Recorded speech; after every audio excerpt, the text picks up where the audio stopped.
Bienvenidos a Palabras para una vida abundante.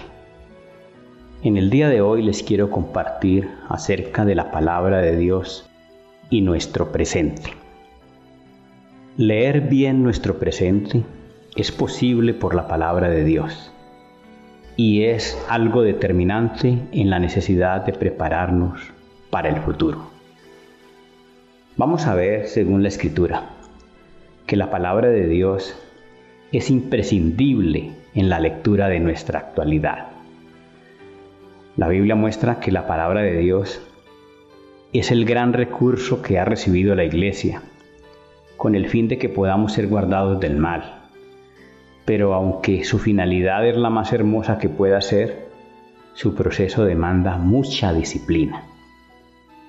Voy a leerles en la segunda carta a Timoteo, capítulo 4, versículos 1 y 2. Te encarezco delante de Dios y del Señor Jesucristo, que juzgará a los vivos y a los muertos en su manifestación y en su reino. Que prediques la palabra, que instes a tiempo y fuera de tiempo.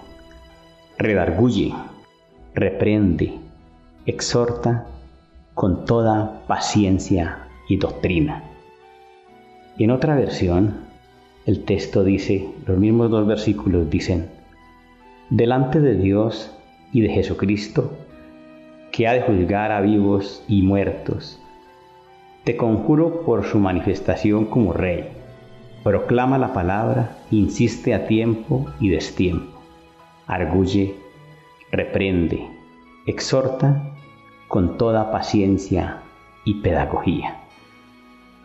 En este caso aparece la palabra conjurar. Te conjuro. Conjurar es tomar juramento en presencia de testigos calificados, invocando motivos sagrados.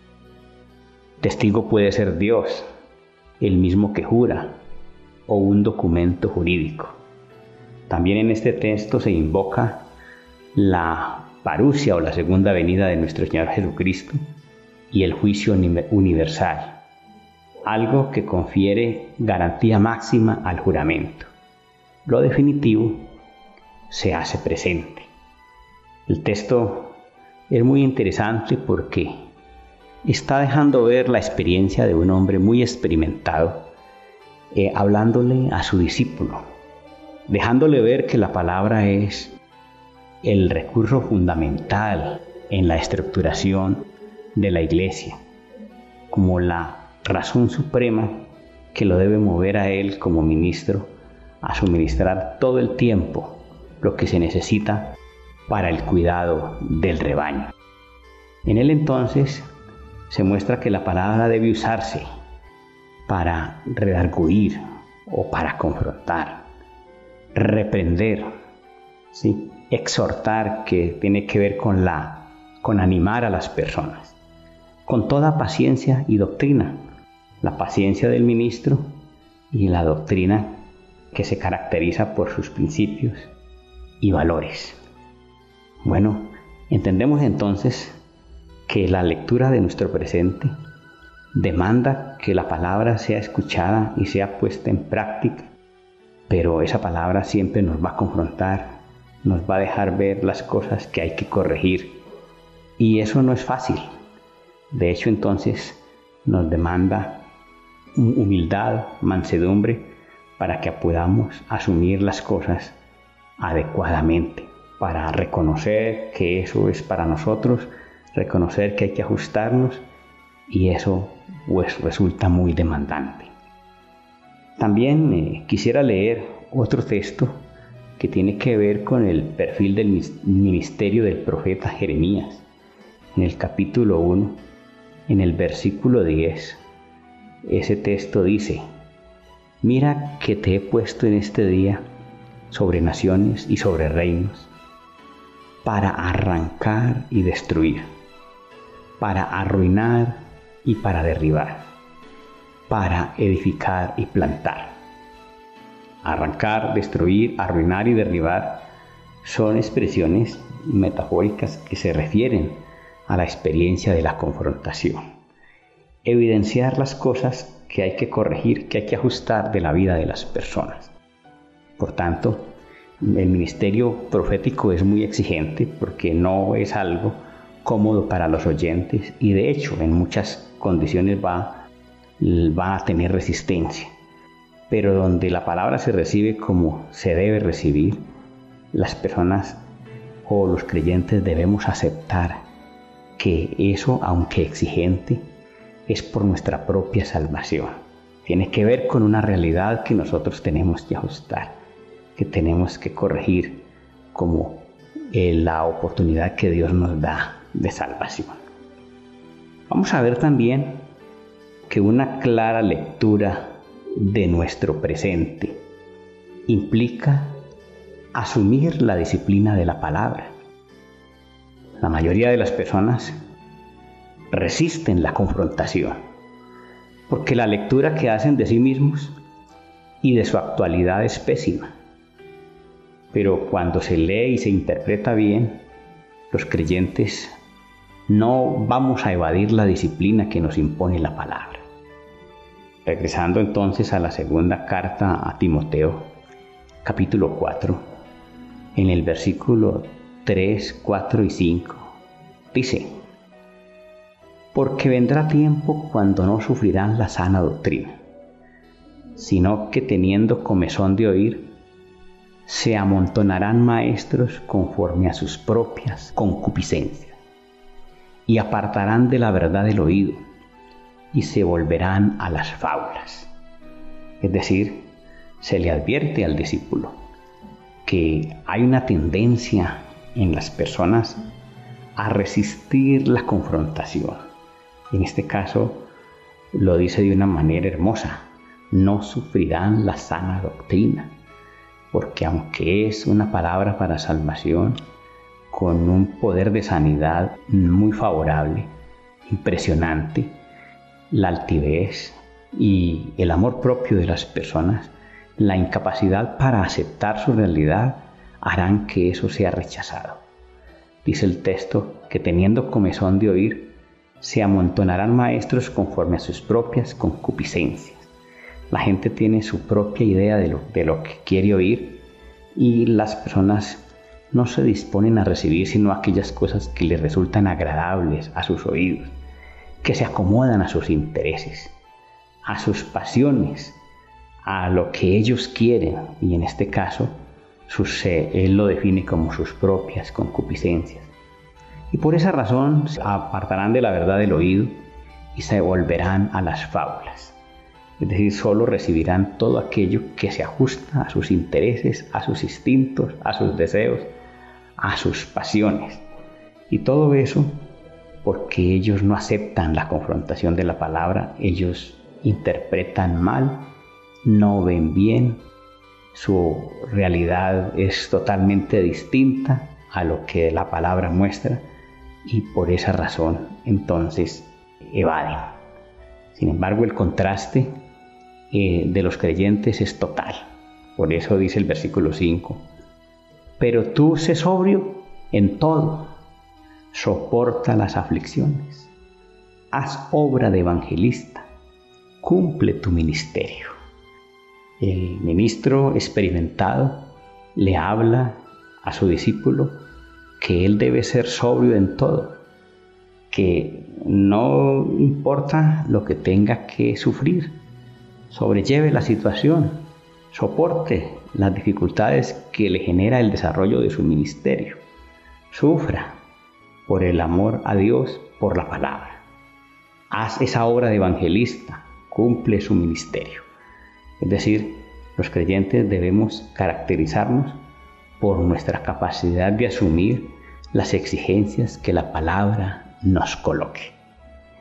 En la primera carta a los Corintios, capítulo 14, en los versículos 24 y 25, hablan de cómo es el desarrollo de la palabra profética y qué es lo que se debe dar en una comunidad, dice.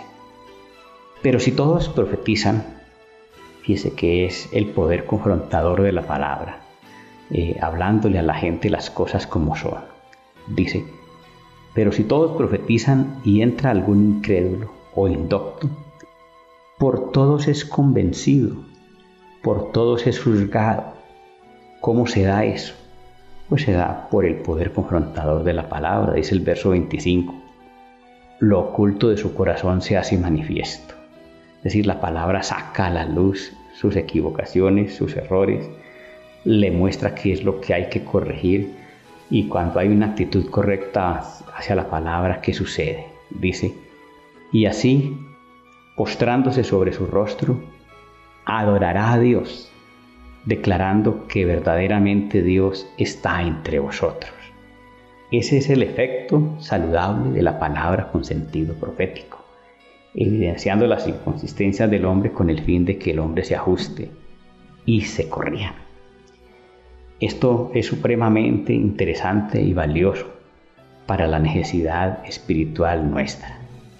Así que, mirando estas cosas, vamos a ver en la parte muy importante del texto que el examen final de la vida se aprueba si se asume el gran reto que nos coloca la palabra.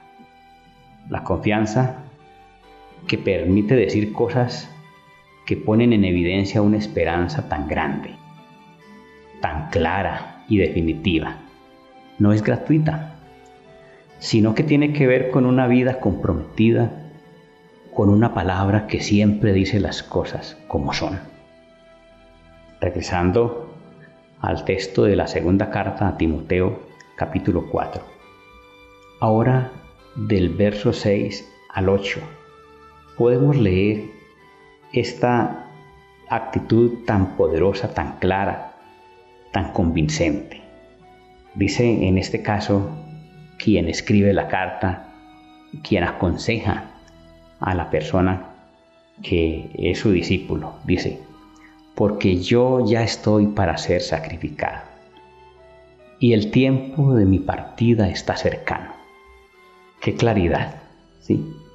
He peleado la buena batalla, he acabado la carrera, he guardado la fe. Este hombre de alguna manera sabe leer muy bien su presente, sabe que no le queda mucho tiempo, pero está preparado.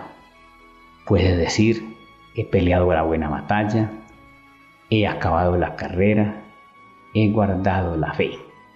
Qué seguridad tan grande la que se expresa. Y por lo mismo, una esperanza que resulta admirable, que resulta inspiradora, que se convierte en un referente para todos los creyentes. Dice, por lo demás, me está guardada la corona de justicia, la cual me dará el Señor, juez justo en aquel día, y no solo a mí, sino también a todos los que aman su venida. Es el resultado de un compromiso total a través de la lectura de su vida que se hace por valorar la palabra de Dios. En la segunda carta a los Corintios también tenemos una referencia muy interesante de lo que es una postura tan clara frente a la vida. Segunda a los Corintios, capítulo 1, los versículos 8 y 9, hablando el apóstol Pablo de una experiencia vivida en una situación particular. Dice en el versículo 8, dice, porque hermanos, no queremos que ignoréis acerca de nuestra tribulación que nos sobrevino en Asia, pues fuimos abrumados sobremanera, más allá de nuestras fuerzas, de tal modo que aún perdimos la esperanza de conservar la vida. Es decir, el apóstol hace referencia a una experiencia vivida donde se pudieron dar cuenta que su vida estuvo corriendo muchísimo peligro, a tal punto que, de acuerdo a lo que dice, él consideró que de allí no iba a salir con vida. Y sin embargo, muestra cómo fue el manejo espiritual o el manejo de altura que se hizo. Dice el versículo 9: pero tuvimos en nosotros mismos sentencia de muerte, para que no confiásemos en nosotros mismos, sino en Dios que resucita a los muertos. Qué confianza y qué seguridad, qué esperanza, qué claridad de lo que son las promesas de Dios. Frente a la prueba más grande de la existencia humana, que es la muerte, ni siquiera eso se convierte en un problema, ni siquiera eso es un problema por la esperanza poderosa que genera una palabra que se asume como debe ser. Hablando pues del futuro, todos los seres humanos sabemos que nos tenemos que enfrentar a la muerte, y la muerte es al final el examen definitivo de nuestras vidas. Y para los que asumen la palabra como es, el reto de la palabra como es, la muerte no es una tragedia, sino el enemigo que debemos vencer para declarar nuestra victoria definitiva sobre el mal. Gracias a Dios por una palabra que nos muestra posibilidades tan extraordinarias y nos da la oportunidad de vencer el más grande de los enemigos de la especie humana, que es la muerte.